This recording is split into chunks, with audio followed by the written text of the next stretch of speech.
En esta ocasión, permítaseme extenderme en la presentación más de lo habitual, porque me parece que así lo requieren las circunstancias del país y del tema que se va a tratar. Para empezar, conocimiento no es lo mismo que información.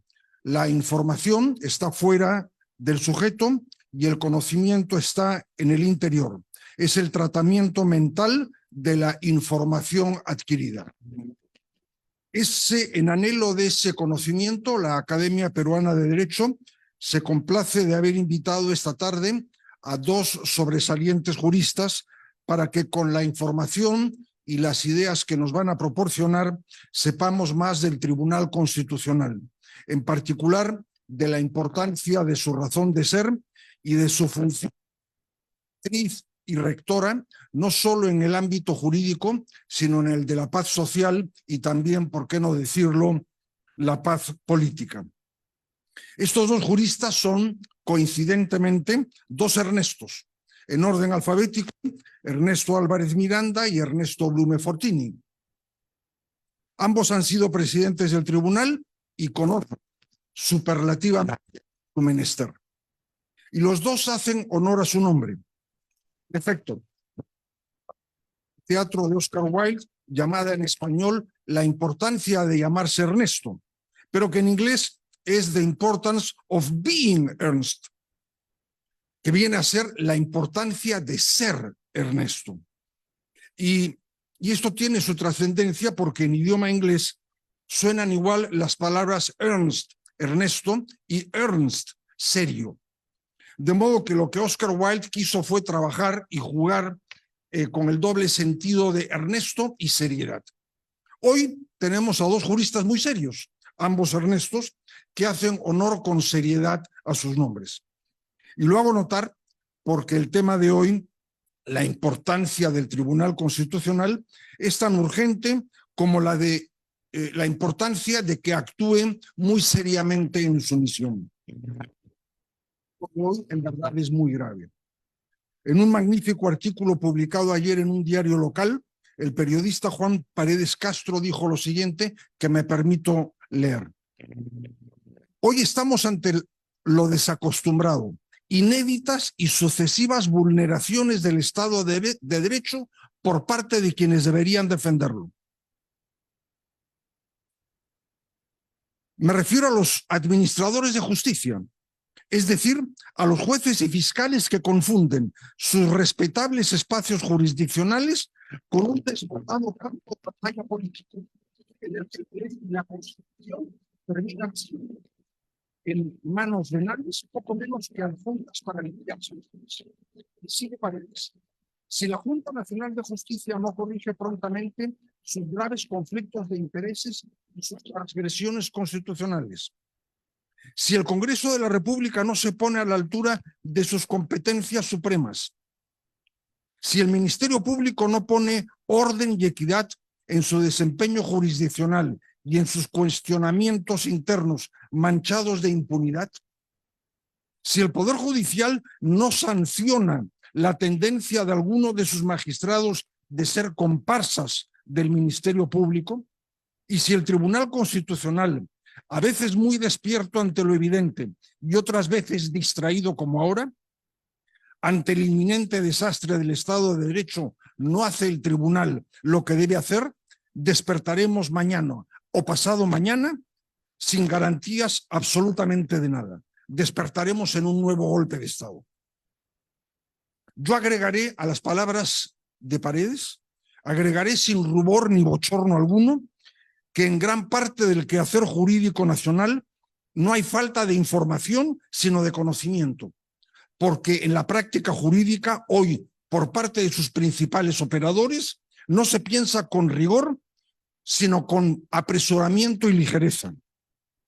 No faltan reglas legales ni normas institucionales de los organismos que ha mencionado Paredes, sino más bien hombres de bien que cuando corresponda apliquen esas leyes con estudio acucioso, con mesura y con sensatez. Las cosas que merecen ser dichas hay que decirlas con claridad y sin disimulos. Hoy, en el mundo jurídico del Perú, desgraciadamente, hay una suerte de aturdimiento cognitivo, hay una anemia intelectiva en la práctica del derecho. Las ideas, cuando las hay, se esparcen crudas y los conceptos se exponen desaseados o mal alineados. Y sufrimos además porque hay demasiados actores jurídicos de mentes angostas y, todo hay que decirlo, de almas grises y estrechas. Ojalá que los actuales y los próximos tribunos constitucionales empiecen de una vez a salvarnos de esta corriente que nos está agobiando. Y no quiero extenderme más, porque como decía Quevedo, Dios te libre de los prólogos largos y de los malos epítetos. Con lo dicho, ya he dejado expuesta la importancia del asunto y la calidad de los expositores que me rodean. Ambos Ernestos, hombres serios y distinguidos juristas. Tienen la palabra. Muchas gracias. Con el permiso de la mesa, agradezco la invitación que me ha hecho la academia para exponer brevemente en esta mesa un tema fundamental, que es el de la defensa de la Constitución, porque al final del día, lo que hace el Tribunal Constitucional, y que no lo puede hacer la Corte Suprema, es defender la Constitución por encima de su propia conveniencia.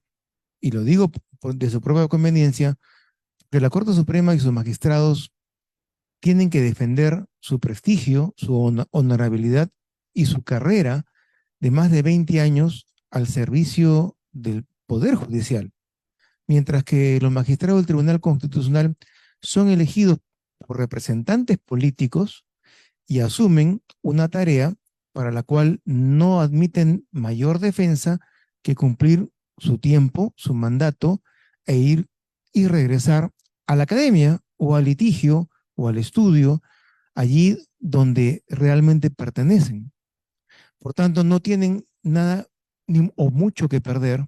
Lo único, su prestigio, su honor, y eso lo defienden con cada una de sus sentencias. Dicho eso, se mantiene entonces el argumento principal de por qué en Europa continental surgieron los tribunales constitucionales y por qué perduran hoy en día en el siglo XXI, a pesar de todos los problemas que enfrentan.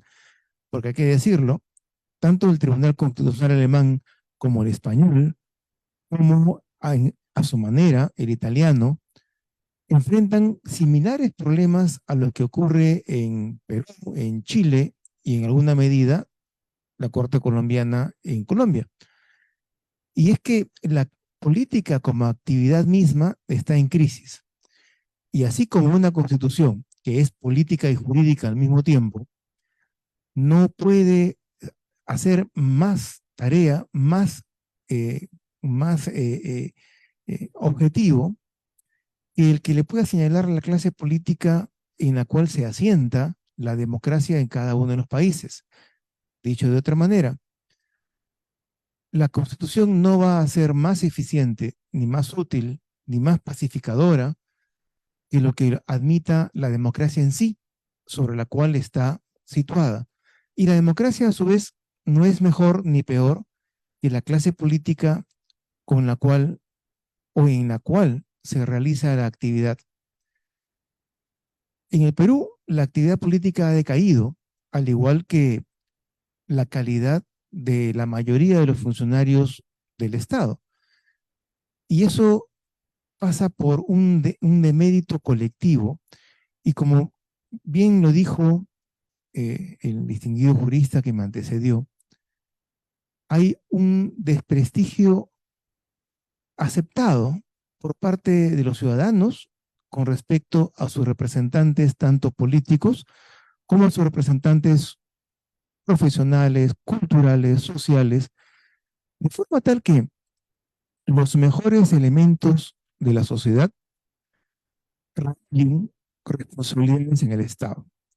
En esa circunstancia es que el tribunal tiene que, de alguna manera, trazar líneas de solución a graves problemas políticos. Ya no estamos hablando del amparo contra la resolución judicial, ni estamos hablando del amparo laboral, del amparo provisional. Aquí el tribunal básicamente tiene que centrar sus esfuerzos en sobrevivir a la maraña terrible de los medios de comunicación que obedecen a los intereses de las empresas con las cuales son dirigidos o en las cuales son dirigidos, y estas a su vez representan oscuros intereses que provienen muchos de ellos de la corrupción internacional. Tanto señalar al Tribunal Constitucional como responsable de lo que acontece es posiblemente injusto. El tribunal tiene una misión, que es defender a la Constitución, y esa la tiene que realizar aún a costa de ser muchas veces vilipendiados, atacados, investigados, unidades de investigación que en lugar de investigar a los corruptos o a las entrañas mismas del poder, se dedican a investigar a jueces y fiscales y, por qué no, magistrados del Tribunal Constitucional, con la pretensión de extorsionar, de chantajear, de atemorizar, como lamentablemente viene siendo común en nuestra administración de justicia, tan venida menos. El tribunal, y quizás uno o dos organismos más en el Estado, es lo único que perdura. Y perdura, y aquí termino, perdura por un motivo, porque no ha sido objeto de los famosos concursos públicos, que en su gran mayoría, y eso lo saben los peruanos jóvenes y viejos, son amañados, porque tan pronto uno recibe el currículum vitae para redactar las referencias para el concurso público.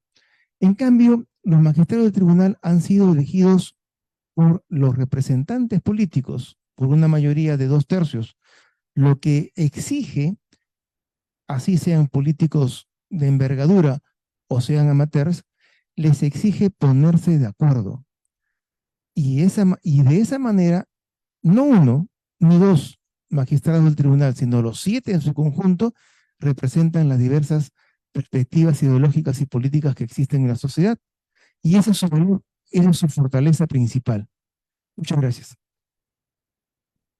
Gracias, doctor Álvarez. Doctor Blume. Muchas gracias. Quisiera agradecer muy sinceramente a la Academia Peruana de Derecho, en la persona de su presidente, el doctor Guillermo Loman Luca de Tena, por la cordial invitación que se me ha formulado y por la oportunidad de compartir con mi distinguido colega y amigo, el doctor Ernesto Álvarez Miranda. La importancia del Tribunal Constitucional es el título de esta disertación. Y frente a ese rótulo viene una primera pregunta. ¿Cuál es la importancia del Tribunal Constitucional? Y tratando de responder a esa interrogante, debo afirmar que la importancia del Tribunal Constitucional es máxima en un Estado constitucional como es el que estamos tratando de mantener y de fortalecer en el Perú. Porque este es un órgano de rango constitucional que hace al núcleo del Estado constitucional, desde que es el órgano que tiene bajo su responsabilidad 3 tareas fundamentales que son, primero, ser el máximo garante de la vigencia efectiva de los derechos fundamentales. Segundo, ser garante de la primacía o jerarquía normativa de la Constitución en cuanto a norma suprema de la República. Y tercero, ser el juez de las competencias y atribuciones para resolver los conflictos que se puedan producir entre los órganos, poderes, instituciones o entes del Estado previstos y regulados en la Constitución. Y esta importancia se enfatiza cuando uno comprende que el Estado constitucional es la forma más moderna de Estado que el Perú ha asumido a partir de la Constitución de 1979. Es un Estado que se afinca en el principio de la soberanía de la Constitución, como expresión normativa del poder constituyente que detenta el pueblo, único titular y auténtico titular de ese poder, y que es el poder capaz de fundar el Estado-Nación. Y entonces, este Estado constitucional garantiza dos valores fundamentales: la persona humana y sus derechos, y la Constitución en cuanto expresa la regulación establecida por una colectividad para poder marchar armoniosamente en el logro de sus metas, para poder convivir, para poder salir adelante como una colectividad identificada, como un Estado constitucional. Y estos valores vitales del Estado constitucional, que son la persona y sus derechos, y la Constitución y su primacía normativa, son precisamente garantizados por el Tribunal Constitucional. Es decir, el Tribunal Constitucional tiene bajo su responsabilidad el ser el garante de los pilares que hacen a la estructura y a la composición del Estado constitucional. En esa línea de raciocinio, ustedes pueden comprender lo importante que es contar con un tribunal impregnado de las características que la Constitución contempla, es decir, un tribunal constitucional autónomo, un tribunal constitucional independiente, un tribunal constitucional integrado por personas probas e idóneas, pero además que tengan corazón y coraje para poder imponer sus decisiones que tienen la calidad de cosa juzgada y pueda ejercerse la autoridad que la Constitución le confiere a este máximo órgano de la justicia constitucional. Es más importante aún el Tribunal Constitucional en la hora presente, en que vivimos una situación muy complicada, porque hay sectores de la sociedad peruana que no entienden que la única forma de salir adelante como país democrático, libertario, respetuoso de los derechos fundamentales y de su Constitución es encuadrando su accionar en el marco y dentro de los parámetros constitucionales. Y hay sectores que pretenden desestabilizar el país. Y en ese afán no meditan hasta dónde pueden llegar sus acciones y crean una situación de caos y de incertidumbre. Hay sectores que pareciera que no conocen cuál es la importancia de la Constitución y cuál es la importancia del Estado constitucional. Por eso, en lo particular, yo estimo que existe todavía en el Perú una falta de conciencia constitucional, una falta de cultura constitucional y lamentablemente una falta de sentimiento constitucional. Todo esto está provocando una situación complicada porque, como bien se ha dicho, hay excesos en diversos órganos, poderes e instituciones del Estado.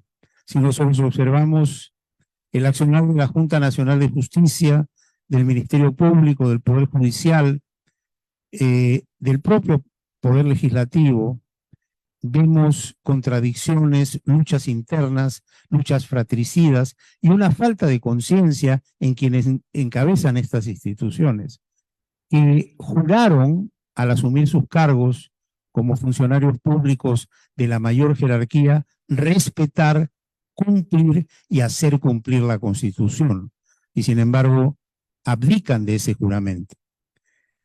Sin embargo, desde mi punto de vista no hay que perder la esperanza.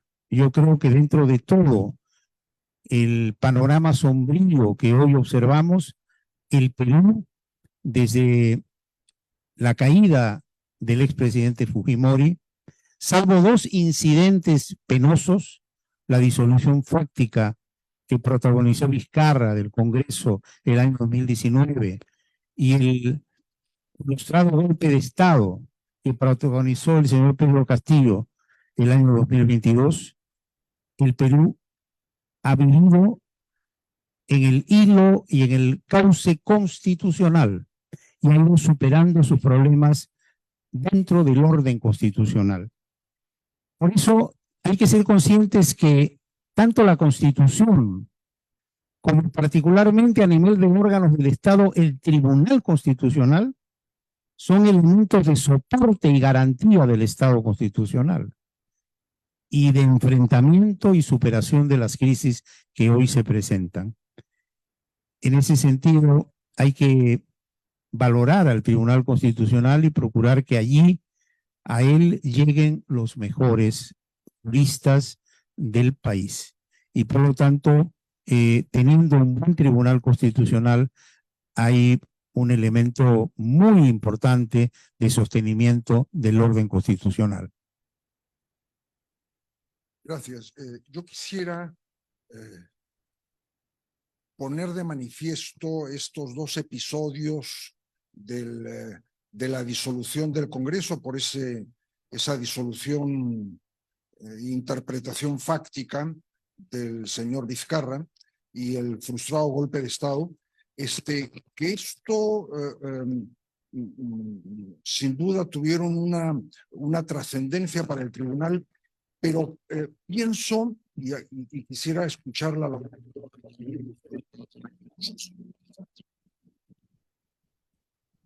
de relieve por, no solamente por los medios de comunicación, sino por los principales operadores jurídicos que no han visto al tribunal como instrumento de equilibrio y de mesura y de sostén para el futuro. Cuando se hiere el presente, se maltrata el futuro y se pone en peligro a la generación que viene.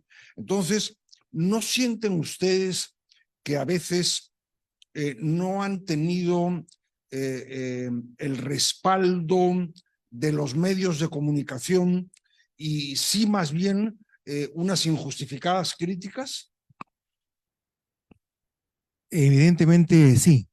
Yo creo que la labor del Tribunal Constitucional es sumamente incomprendida, no solamente por los ciudadanos que no son abogados, sino esencialmente por abogados, por jueces y fiscales, y por supuesto por periodistas que necesariamente deberían comprender la labor del tribunal en cuanto a su función de control constitucional dentro de un Estado constitucional de derecho, que involucra el desarrollo del concepto de que todos los actos que podemos desarrollar nosotros tienen que estar circunscritos a la Constitución, al mandato de la Constitución, y que nada escapa a las normas constitucionales, y por tanto el tribunal tiene que resolver en casos sumamente difíciles y muchas veces en contra de la opinión pública creada por los medios de comunicación. Esa es la labor del tribunal, es casi un contrapoder. En el caso de los recientes acontecimientos, el tribunal ha hecho uso de los procesos competenciales, porque se da el caso curioso de que no se daba en la anterior década, por cierto, que los órganos principales del Estado han sido tomados por diferentes posiciones políticas en disputa. Por tanto, al igual que en el Ejecutivo y el Legislativo a partir del 2016, se exploran todos los recovecos del texto constitucional y de la jurisprudencia en búsqueda de algún amparo para las pretensiones políticas que tiene un u otro bando en conflicto. Y así como hace 5 años y algo más, pudimos explorar y conocer la cuestión de confianza, la vacancia presidencial, la disolución del Congreso, ahora también estamos debatiendo sobre la posibilidad de que el presidente del Congreso quede con el sillón presidencial por una forzada vacancia a la actual vicepresidenta de Pedro Castillo, actualmente en ejercicio de la presidencia, por temas que no tienen comparación alguna con la de los dos anteriores presidentes o los tres anteriores presidentes, que sí estuvieron implicados en grandes problemas judiciales, en grandes problemas de presunta corrupción. Es así como el tribunal ahora va a tener que enfrentar la tarea de limitar el accionar de estos órganos constitucionales y posiblemente tratar de dar una regla general o reglas generales para no estar continuamente resolviendo demandas competenciales sobre casos similares. El tribunal, obviamente, cualquiera sea la forma en que resuelva, será objeto de fuerte crítica y sus magistrados también serán amedrentados, tratados con cierto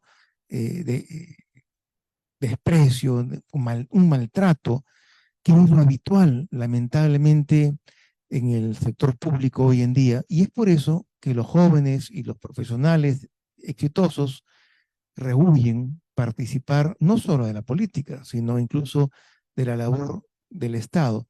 Y se ha perdido la noción del servicio público. Hoy en día, prácticamente capturar los organismos y los órganos estatales es una tarea política muy alejada de ese espíritu antiguo del siglo XIX, del siglo XX, en que se consideraba un honor para un socio de un prestigioso estudio de abogados concluir su carrera ejerciendo jurisdicción en el Poder Judicial, en el Ministerio Público, etcétera. Era el honor de servir al país al final de una carrera exitosa, o la manera de comenzar una carrera para un joven profesional, uno de los primeros puestos en su facultad de Derecho, comenzar la labor tomándole el pulso a la sociedad desde los órganos de justicia. Hoy en día, lamentablemente, no son los mejores puestos los que tocan la puerta, y muchas veces incluso los estudiantes, los graduados de buena fe, son maltratados en esos famosos concursos públicos por organismos y órganos constitucionales que en realidad manipulan y quieren dominar al adversario político echándole al frente fiscales y jueces como si fuese instrumentos punzocortantes y no instrumentos de la justicia y del derecho. Muchas gracias y sobre todo muchas gracias por la valentía, porque creo que en estas ocasiones hay que hablar sin tapujos ni medias tintas. Yo quería preguntarle al doctor Blume si no sería conveniente dotar al Tribunal Constitucional de una especie de poder de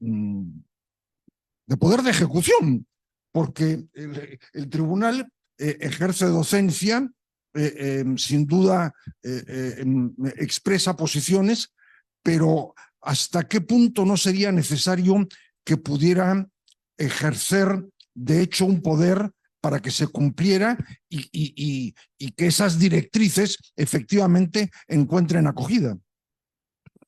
Lo que es los procesos de defensa de los derechos, habeas corpus, amparo, habeas data y cumplimiento, el tribunal es tercera y última instancia, y por lo tanto lo que manda el tribunal tiene un carácter coercitivo, pero se ejecuta a través del juez de primera instancia cuando el expediente es devuelto al juzgado de origen, y ahí debe cumplirse el mandato del tribunal. Se han establecido mecanismos procesales cuando en ejecución de las sentencias dictadas en ese tipo de procesos se han dilatado las ejecuciones o se han tergiversado las ejecuciones a través de, por ejemplo, la apelación por salto, ¿no? O un RAC extraordinario que permite llegar al tribunal para que el tribunal adopte una decisión viendo el incumplimiento que se está produciendo. En lo que se refiere a los procesos de inconstitucionalidad y competencial, el tribunal sí tiene un poder coercitivo directo, porque es de instancia única. Y entonces ahí empieza y termina el proceso. Y por lo tanto sus decisiones son ejecutables. Ahora, en el proceso de inconstitucionalidad, la resolución va a consistir, obviamente, en el peor escenario, en anular una norma, y eso se debe hacer inexorablemente, y si no, se manda publicar la sentencia y la norma queda sin efecto. En lo que es una sentencia en un proceso competencial, inclusive el tribunal puede dictar medidas cautelares. Y la sentencia en el proceso competencial tiene un efecto general y obliga, por lo tanto, a todos, tanto sector público como sector privado, para cumplir el mandato que esa sentencia conlleva. Entonces, sí, digamos que dependiendo de la naturaleza del proceso, hay una competencia coercitiva, que en un caso es a través del juzgado de origen y en otro caso es directa por parte del Tribunal Constitucional. Y yo quería aprovechar la oportunidad con la venia del presidente para acotar que respecto al primer punto que se planteó a mi colega, el doctor Ernesto Álvarez Miranda, muchas veces el tribunal es incomprendido porque hay presiones de los sectores involucrados en que el tribunal adopte una u otra posición. Yo recuerdo perfectamente que siendo presidente del Tribunal Constitucional, cuando se veían los temas relacionados con algunos habeas corpus que tenían que ver con expresidentes o personajes políticos, había una presión muy grande de la prensa. E inclusive, y eso a mí siempre me pareció mal y lo dije públicamente, en fiscales que deberían realizar su gestión de fiscales bajo el principio de la reserva, digamos, ponderación, una actuación muy rigurosa, muy responsable, muy seria. Sin embargo, salían a los medios y cuestionaban a los magistrados del Tribunal Constitucional, al punto que en algunas ocasiones tuvimos que salir y aclarar estas posiciones. La presión era muy grande, pero ahí la prueba es para el magistrado que tiene los principios bien puestos, los valores bien puestos y que está seguro de lo que hace, pues simplemente resuelve de acuerdo a lo que corresponde sin importar el tipo de presiones. Yo en algunas ocasiones tuve que salir a los medios cuando fui presidente del Tribunal Constitucional y decir abiertamente, a mí me han atribuido ser humanista, ser toledista, ser queiquista, ser fujimorista, ¿no? Pero eso, con todo respeto, lo decía yo, me tiene sin cuidado. Yo resolveré de acuerdo a mi conciencia, a mis valores, a mis principios y a mis conocimientos. Y siempre lo hice así. Ahora, sí presencié dudas en algunos de mis colegas. Presencié dobleces, presencié caracteres timoratos que no salieron al frente. Yo recuerdo, por ejemplo, en el caso de la denegación fáctica, que discutimos mucho en el tribunal, porque el tribunal se dividió y 4 magistrados, por mayoría, convalidaron la denegación fáctica frente a 3 magistrados que nos mantuvimos en nuestra posición, en una sentencia que desde mi punto de vista es una sentencia que constituye un baldón en la historia del Tribunal Constitucional. Pero, en fin, todo tribunal es un colegiado que en algunos momentos actúa unido, en otros momentos se divide, hay posiciones, en algunos momentos acierta y en otros momentos hierra. Pero el balance general del tribunal yo diría que es positivo. El tribunal ha ido marcando la pauta y salvo algunos errores, pues el tribunal ha marchado por el rumbo correcto y espero que así lo siga haciendo. Gracias. Sin duda, a propósito, la historia dará la razón a esos 3 y censurará a esos 4. ¿Alguna sugerencia que hacer significativa, no tanto a las tareas prácticas del tribunal, sino a la normativa que lo rige? ¿Alguna sugerencia de necesidad de acuerdo a las experiencias de ustedes? Yo creo que sí, debo coincidir con muchos ex magistrados en el sentido de que 7 magistrados en un tribunal es una cifra muy pequeña porque le da mucho poder a cada individuo. Debería poder ser una cifra de 9 y así tener a disposición 3 salas para resolver habeas corpus y amparo, tutela de derechos de una manera más expeditiva, resolver la carga pesada que tiene el tribunal en cuanto a demandas que provienen básicamente por problemas del Poder Judicial precisamente. 3 salas, 9 magistrados, posiblemente no 5 años, sino 7 años, porque el primer año en realidad uno está recién aprendiendo la labor y aprendiendo a soportar y a manejar las presiones que sí existen y muchas veces son muy fuertes. Y también yo diría que debería poder revisarse no con ojos de jurista propiamente, sino con ojos muy prácticos, algunos elementos del Código Procesal Constitucional para hacerlo más simple, más rápido, más expeditivo y quizás menos súper garantista. Por ejemplo, estoy hablando de una demanda de inconstitucionalidad que debe correrse traslado para la contestación y son 30 días útiles, cuando normalmente quien recibe el traslado es el Congreso tiene sus procuradores, tiene sus abogados, y 30 días para contestar una demanda me parece excesivo, porque muchas veces son temas de carácter político urgente y que están siendo ventilados en los medios de comunicación. De la misma manera, la demanda competencial, por ejemplo, tiene que ser mucho más breve, más corta, más expeditiva, porque también estamos hablando de órganos del Estado que tienen su cuerpo jurídico, sus abogados, incluso contratan abogados externos y que pueden en 5 días normalmente absolver cualquier demanda por compleja que ella sea. Sobre todo el competencial es un conflicto que paraliza a la sociedad, paraliza las inversiones y tiene que ser respondida por el tribunal lo antes posible. Esto, por ejemplo, el Tribunal Constitucional Español lo tiene resuelto.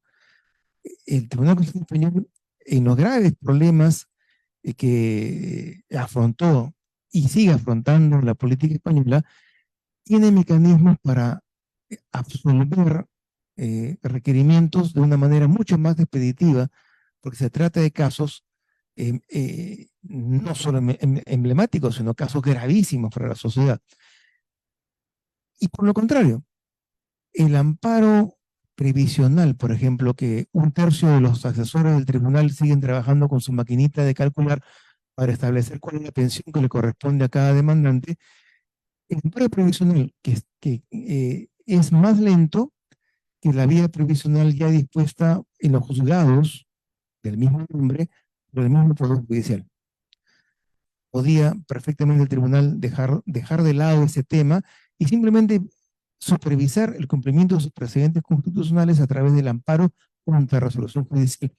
De la misma manera, el famoso amparo laboral, que ya el tribunal dijo todo lo que podía decir en función al derecho del trabajo y igual podría entregar al Poder Judicial resolver los problemas concretos y quedarse con el amparo contra resolución judicial para los casos en que no se contempla su propia jurisprudencia o en el caso de que el tribunal decida hacer un sobre su jurisprudencia y, por ejemplo, adopte una nueva postura en la necesaria flexibilización laboral que demanda no solamente el OCDE, sino también la realidad peruana, donde el 75% de la actividad económica es informal.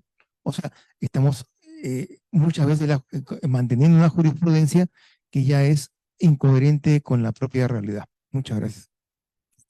Gracias. ¿Algún aporte, doctor Blume? Y una pregunta, ¿sería conveniente eventualmente que el tribunal de oficio conociera una eventual infracción normativa e incluso eventualmente de oficio dictar una medida cautelar? Son preguntas. Gracias, presidente. Bien, al final contesto esa pregunta. Voy a referirme a las sugerencias. Coincido con el doctor Álvarez Miranda en que hay que aumentar el número de magistrados del Tribunal Constitucional, pero creo además que debe establecerse la existencia de jueces o jueces suplentes para que reemplacen a los titulares en algunas situaciones, ya sea por enfermedad, ya sea por ausencia, ya sea por impedimento, porque se abstienen, etcétera. Respecto al plazo, también creo que habría que ampliarlo. Me parece también que debería incorporarse dentro de las competencias del Tribunal Constitucional conocer de la acción popular, que no siga en manos del Poder Judicial, porque no le encuentro lógica al hecho de que el máximo intérprete de la Constitución conoce la inconstitucionalidad de leyes y no pueda conocer la inconstitucionalidad de normas de menor jerarquía. Ahora, en el ámbito del amparo de varias corpus contra resolución judicial, se dice que el tribunal no es cuarta instancia, y es cierto, pero por la experiencia que yo vivo, hay casos en que el tribunal se encuentra con una resolución judicial absolutamente lesiva a derechos fundamentales y en situaciones de urgencia respecto a la necesidad de satisfacer el derecho. Entonces creo que debería habilitarse, aunque esto ya el tribunal lo ha hecho en algunas ocasiones, pero debería normarse el que en forma excepcional frente a grotescas violaciones de derechos fundamentales, en esos supuestos de amparo o habeas corpus contra resolución judicial firme, el tribunal puede entrar al fondo del asunto y definir la controversia totalmente, no derivarla al Poder Judicial. El tema de si el tribunal puede o no absolver consultas es algo que habría que estudiarlo. A mí me parecería una idea positiva, porque una consulta por parte del tribunal definiría al inicio en las cosas y evitaría cuestionamientos a futuro. Luego, la actuación de oficio también es una posibilidad. Pero cuando yo pienso en fortalecer las competencias del tribunal, me surge la idea de quiénes van a llegar al tribunal. Entonces ahí es donde me surge una duda existencial, porque si no llegan los mejores, concentramos demasiado poder en personas que de repente no dan la talla y cometen muchas injusticias. Pero en principio, teóricamente hablando, sí, sería positivo. Sería positivo que el tribunal pudiera actuar de oficio e inclusive dictar medidas cautelares de oficio, porque es el supremo intérprete de la Constitución y el guardián de los derechos fundamentales y de la constitucionalidad. Y cuando observa que el Estado constitucional está en peligro, que hay una tergiversación, una desnaturalización de situaciones, yo no veo inconveniente en que este órgano que tiene tanto poder pueda intervenir. Pero obviamente tenemos el otro problema que he mencionado, ¿no? Para terminar, el tribunal actual ha evitado muchos problemas, no nos olvidemos. Por ejemplo, recuerden el fantasma de la Asamblea Constituyente, eso quedó cerrado por el Tribunal Constitucional. El tema de la pretendida utilización de la cuestión de confianza por el gobierno del presidente Castillo, que estaba repitiendo y reproduciendo lo mismo que habían hecho en el caso de Vizcarra, inclusive con el mismo autor y actor, que era el señor César Landa Arroyo, y el tribunal dictó una medida cautelar y paró los intentos del Ejecutivo que buscaba disolver el Congreso. Y ahí estuvo muy bien el tribunal y ha estado muy bien en corregir muchas cosas. Por lo tanto, el balance es positivo respecto al tribunal y creo que hay que seguir buscando fortalecer este órgano de rango constitucional. Eso sería todo, presidente, y le agradezco la oportunidad. Muchísimas gracias a nuestros dos expositores de esta noche. Creo que ha quedado muy de manifiesto la necesidad de apoyar al tribunal, de fortalecerlo, de darle el respaldo, de comprender su delicada misión, de perdonarlo cuando hay que perdonarlo y de aplaudirlo cuando hay que aplaudirlo. De modo que esta ocasión, esta noche, sea motivo para que todos los operadores del mundo jurídico y los hombres de los medios de prensa asuman esta tarea de respaldo, de comprensión y de ayuda al tribunal. Muchas gracias a nuestros dos participantes, muchas gracias a nuestros asistentes físicamente y virtualmente, y esperamos verlos muy pronto con otra futura conferencia. Buenas noches a todos.